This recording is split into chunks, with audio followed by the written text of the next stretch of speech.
Hello everyone, Jolene here from Bookworm Adventure Girl. Welcome back. I hope that you are all well. This is where I talk about the books that I'm reading. I like to read diverse books and I highlight Canadian literature. If you are new, thank you so much for checking out my channel. It's great to have you here. Please hit subscribe and stick around. Today I am going to be doing my final wrap-up of 2024. In December, I only read 5 books, which is pretty low for me in a month, but it's not about the numbers really. And before we get to the books, let's take a look at the stats. These are according to Storygraph. First, the top moods are reflective, lighthearted, emotional, mysterious, inspiring, informative, hopeful, funny, and dark. For pace, 40% of my reading was medium, 40% slow, and 20% fast. And for page numbers, 40% of the books were 300 to 499 pages, 60% were less than 300 pages. 80% of my reading in December was fiction, 20% was nonfiction. That's pretty normal for me. My top genres are actually all even. Nature, magical realism, short stories, mystery, literary, historical, and contemporary. And the average rating for my December reads was 4.1, so that is not too bad. The TBR stack, if you watched my final book haul of 2024, then you know that it is currently at 1,524, and you already know that the stack will stay above 1,500 going into the new year. And I am okay with that. And when I do my top 10, I will talk about why. So I am going to share my December reads from least enjoyed to most enjoyed. First up is Kiss of the Fur Queen by Tomson Highway, which was a book that I thought I was going to enjoy so much more than I actually did. I have read his memoir, Permanent Astonishment, but that book ends before we see Tomson get into his career, and I thought that this book would talk more about that, which it kind of does. Now this started off pretty good, and even though this is a fiction, this is not a memoir, this is a fiction book, Tomson Highway uses his real life and his real life experiences of residential schools, his relationship with his brother, his younger brother, and their love of the arts, and he uses that for inspiration in the story. I think that if I didn't know that and didn't already know some of Tomson Highway's story, I would have liked this even less. There are some scenes that are very powerful and yeah, just difficult, but they are written so well. But it jumps around a bit, and sometimes I wouldn't know what was going on.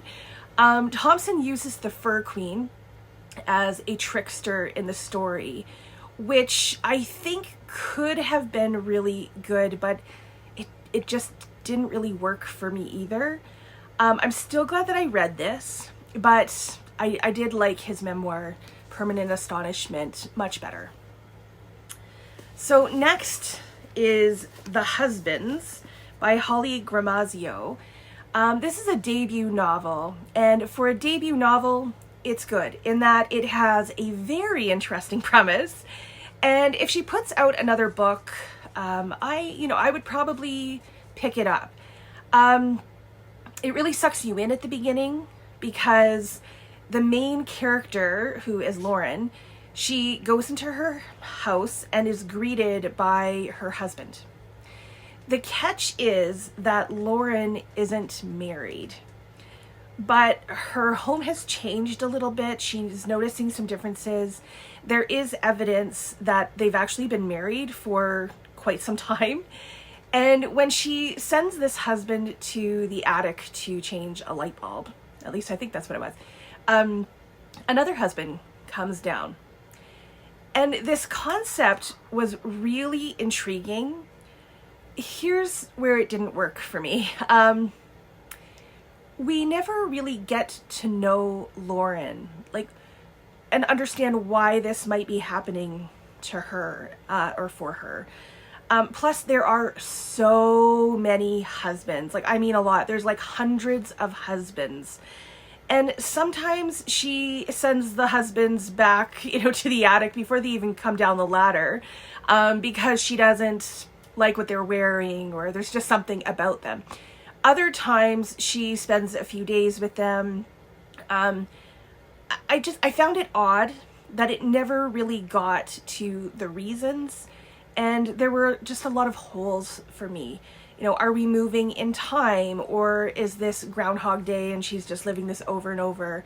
Eventually it seemed that she was moving in time, but with each husband there were so many changes that, like, she wasn't really living her life in a way, if that makes sense. And it was just all odd to me. And then one husband talks about how he has been a husband for many different women, and how he just shows up at different people's houses.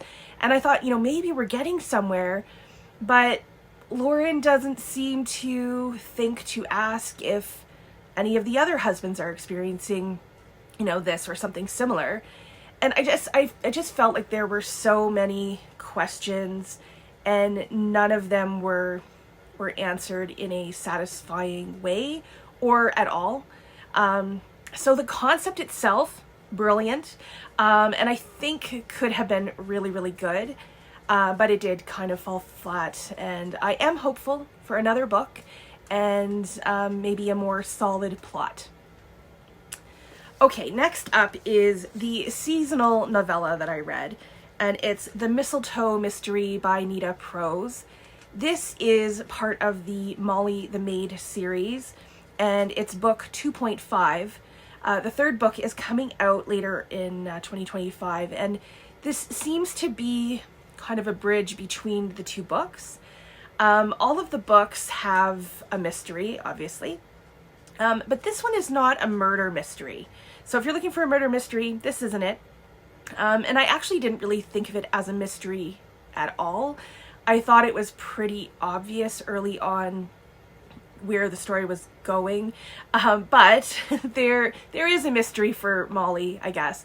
And this was just really a sweet read, and I think it will help move the story further, so that when the final book comes out, the characters are already where the author kind of would like them, if that makes sense, to carry on with the story.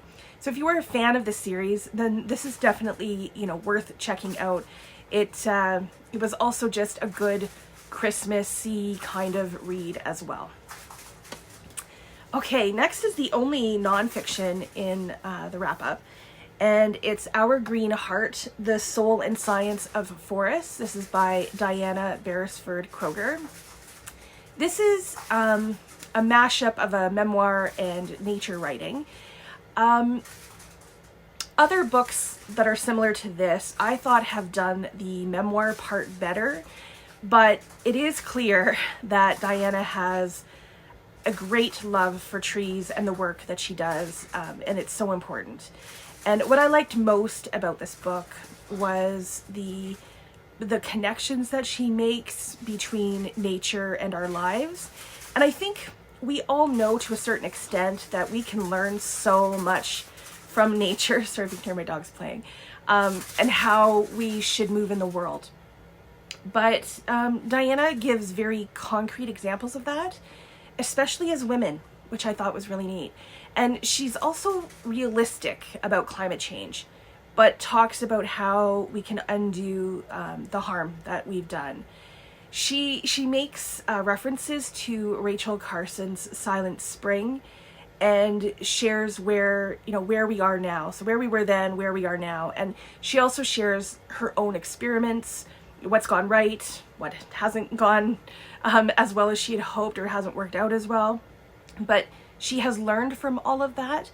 And if you are interested in climate change, then or in nature, and the part that we can play, then I would say that this is a a really important book for sure. Okay, the final book, the one that I enjoyed the most in December anyway, it was a bit of a surprise to me. It's a collection of short stories, and it's called Death by a Thousand Cuts by Shashi Bhat, and I've said before, I love the title of this book. Now, you might wonder why this was a bit of a surprise, and it's because it's not too often that I would rate a short story collection so highly. But this one was really, really good. And when I finished it, I was just like, wow, like I enjoyed it. So also when I met Shashi Bhat at WordFest, she seemed so shy and quiet. Yet when she did her reading, she was fantastic. And her writing is excellent. So these short stories all have a woman as the main character. There are 9 stories altogether, and some of them are quite funny. I did laugh out loud a few times. Some of them will tug at your heartstrings. A lot of them have to do with dating, finding, the right suitor according to who, online dating, misogyny, and the expectations and challenges that come with all of that as a woman. And I think that Shashi Bhat's writing is very clever. She shows and doesn't tell, which I really like, and I felt connected to the characters, or at least the main character, almost immediately in every short story. So I think I actually have one of her novels on my shelf, so I will be putting that higher up in the TBR in 2025. So with these 5 books, that brings the TBR stack to 1,519, and that is where we will be starting in 2025. So please let me know if you have read any of these 5 books, or these authors, if you are interested in any of them.